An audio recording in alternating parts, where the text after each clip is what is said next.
welcome back to Reading Kids Comics. I'm Ella, and... Oh, it's me. I'm Tim. Yeah. Alright.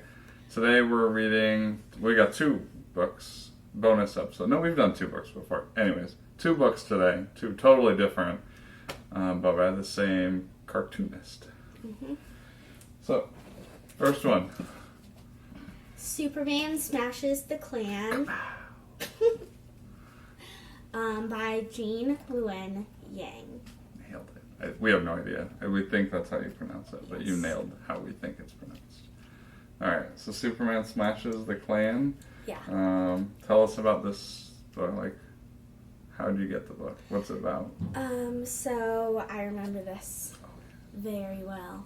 You signed me up for a club, basically a book reading club. The Klan.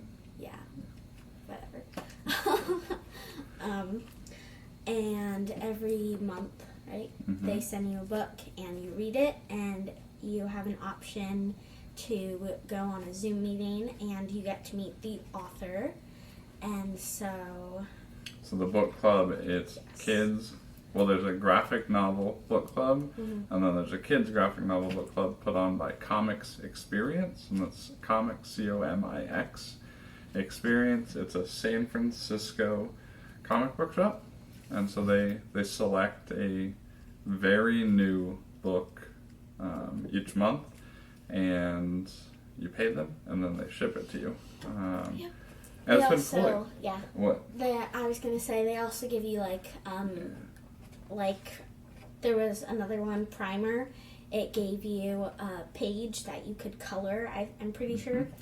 And there was a part in the book that told you all of Primer's colors, and you could paint some of the colors on Primer.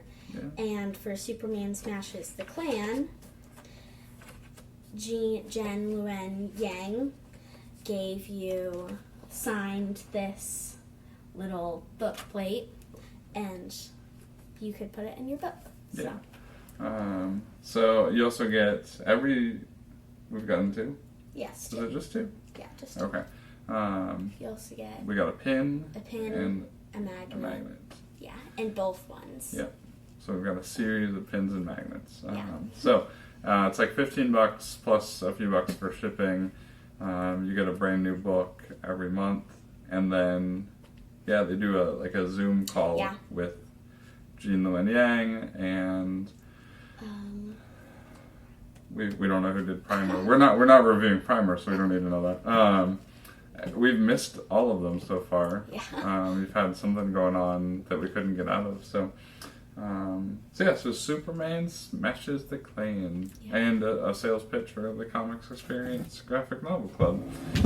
So tell us what the book's about. So Superman Smashes the Klan is basically about the Klan times when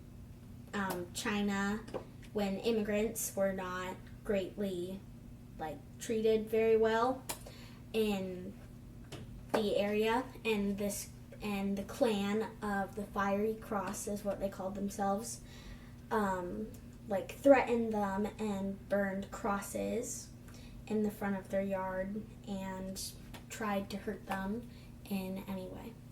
And so Superman, along the way, Superman is learning about himself, and he learns that he has more powers than just jumping over tall buildings and all of those other superpowers he has. So Superman kind of learns that he's an alien, or an immigrant to the country, or to the world.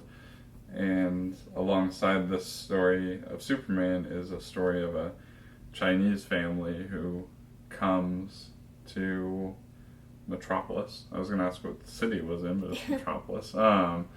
And they're not welcomed by everybody. And then the Klan gets involved. And a lot of people grow personally. Like Superman gets confident with himself and his powers. He hides a little less. So so this came out recently from obviously DC Comics. Very reminiscent of American-born Chinese that Gene Luen Yang did as well.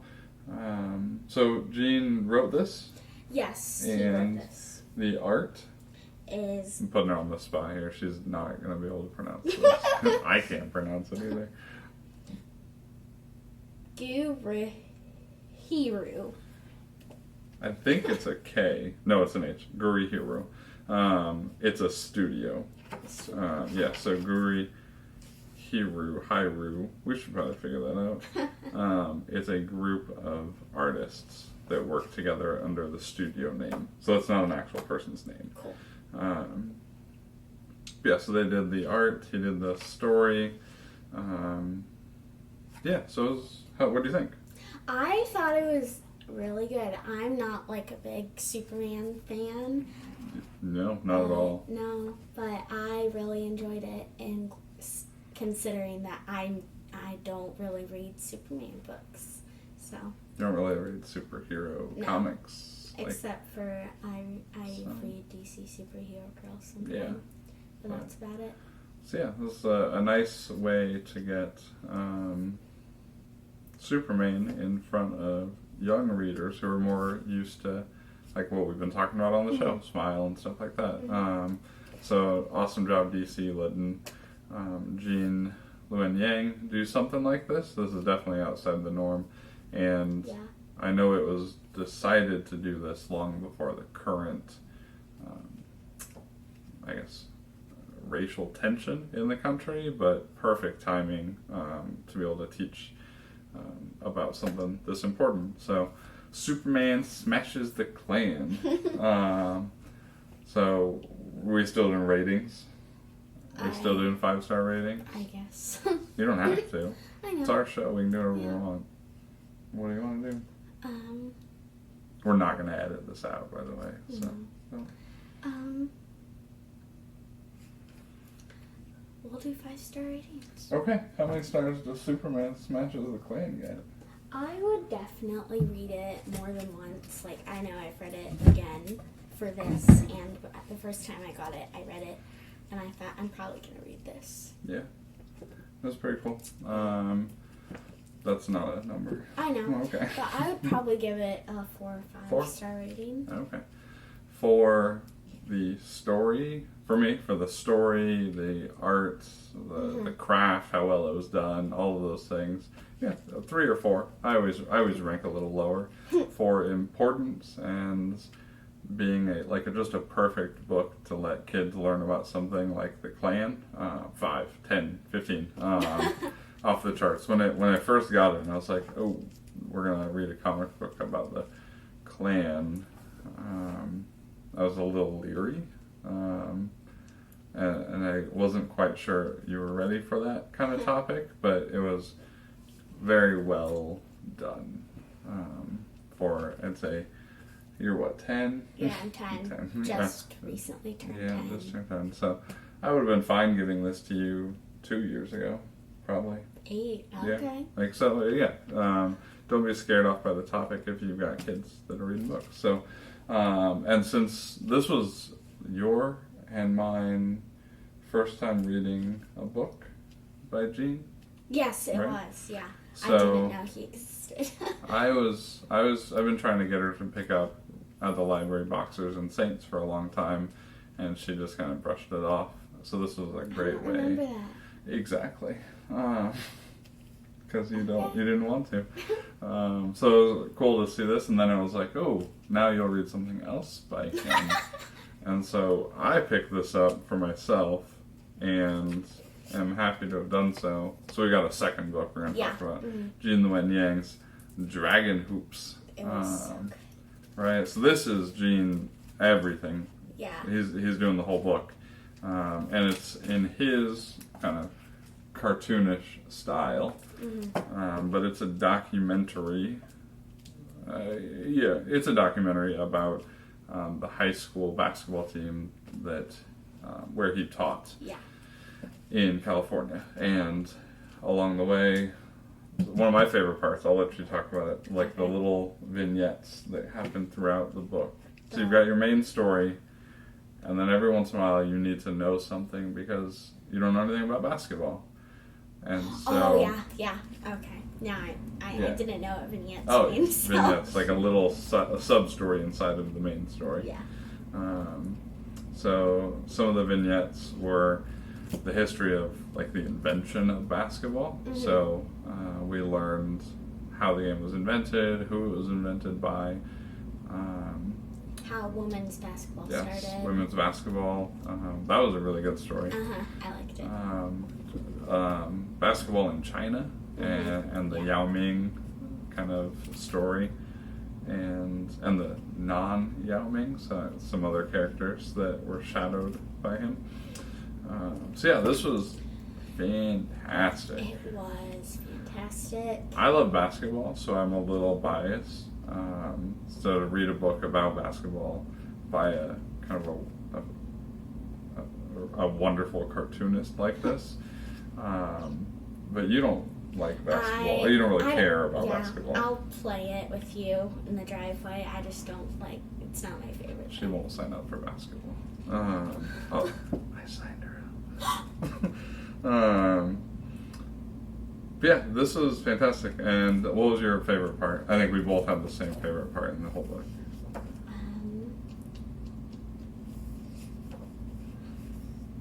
No, the hair.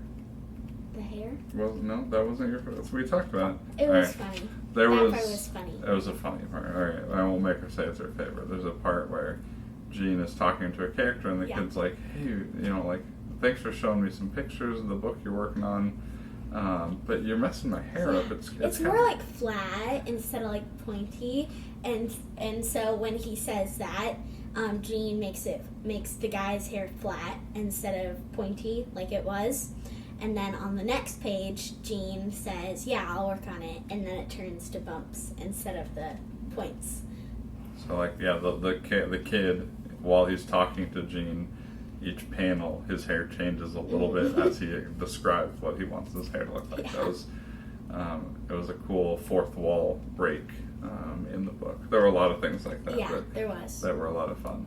So Dragon Hoops is brand new. Is it? It came out this year. It's very recent. And we just got this at the library. But you can get it anywhere respectable. You can get it. Go to your local comic shop or your bookstore or your library and pick up a copy. Or you can hit up the Comics Experience graphic novel club store. I don't actually know what the comic store is called. And I'm sure they can get it for you. Or Escape Pod Comics in New York, my favorites. I know what my favorite part is. Oh, yeah? Favorite part of Dragon Hoops. Every so often there are parts where Gene talks to the characters in the book, and I always liked learning about the characters and what their backstory was and how they started basketball. I thought that was kind of cool. Yeah. How they didn't just do the story, but actually show what the characters were doing. Yeah, this is over 400 pages, and the main story itself, like the part about the basketball team that year, was probably 100-page story. So 300 pages of backstory, learning about the coach. The basketball coach is one of the main characters. And then learning about the basketball coach's coach, who kind of created the dynasty of the school that exists. His kids, his wife. Yeah. There's one part where Gene is talking to his wife, and Don't spoil it. Don't spoil it. You can't spoil that one. Okay. Yeah. What I will tell you is the narrator is not always reliable in the sense that he's not always having a and I say that in a good way. He does things to change the story to make it a better comic. But in the book, sometimes he's at a coffee shop talking to a player or a coach or somebody. But in real life, he was actually texting back and forth. But drawing a comic book about somebody texting isn't very exciting. So he did things like that to make it a visually better story. But so it's not truthful. They didn't go to the coffee shop, but the coffee shop doesn't matter. What matters is the conversation they're having. So it doesn't matter that he changed it. So he does that a few times in a very humorous way as well. And so, but yeah, so Dragon Hoops, documentary about a high school basketball team and the kind of legacy and saga that is wrapped up in it, as well as a lot of autobiographical stuff about Gene Luen Yang at the time. And Superman smashes the Klan, fictitious story, but based on stuff that really did happen in the United States involving Chinese and African Americans and various people, minorities and people of color that were unwelcome by some others. So, two awesome stories by Gene Luen Yang. Yeah, definitely. And so, because I liked both of these really a lot, I picked up American Born Chinese and Boxers and Saints, which is a 2-book series. No idea what it's about. I don't really care either. American Born Chinese, I just started reading, and just the prologue was fantastic. So I'm excited to finish that and then hand them off to you. So 2 awesome stories. Gene Luen Yang, highly recommend them. Yeah. Anything else you want to say about them? Not really. No? Alright. What's next? Let's see. I think next. We didn't talk about this, so No. bear with us. I know you just got Primer from the book club. Primer. And there's another one coming. I don't remember what it was. Okay. It was a collection of short stories. And yeah, I did a poll online and what we should read next, and every single person voted for Bone. And she's like, I don't want to read Bone. So someday maybe we'll do Bone. You can do it on your own. Oh, okay. All right. It'll be a grown adult man reads kids' comics and talks about them by himself. Episode 25. All right. Well, we don't know what we're gonna do next. Yeah. So Might be Primer. Might be something else. Might be Bone. Might be Bone. Who knows? It might be 10 years from now when we do Bone. So, yeah. All right. Well, thanks for joining, and we'll see you soon. Bye. Bye.